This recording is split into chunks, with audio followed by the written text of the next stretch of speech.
দাও। তিমি মাছ বলল, সুলাইমান আমি হা করে রাখবো আমার মুখটা যতক্ষণ না আমার পেট না ভরে তুমি খাবার দিতে থাকবা, পেট ভরে গেলেই মুখ বন্ধ করে ফেলবো। সেদিন সুলাইমানের কথা অনুযায়ী জিনের বাদশা একটা আস্ত গরু ফ্রাই করা তিমি মাছের পেটের ভিতরে ঢুকাই দিছে, কিন্তু তিমি মাছ হা করে আছে। সেদিন সুলাইমান বললেন কয়েকটা খাসি মেরে দাও, কয়েকটা খাসি দিয়ে দিল, তারপরও হা করে আছে।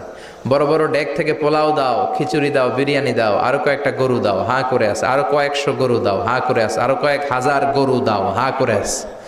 সুবহানাল্লাহ কইবেন না?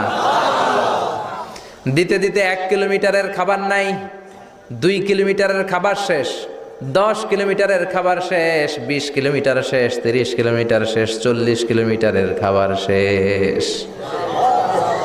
এখনো তিমি মাছের মুখটা হা করা আছে না নাই?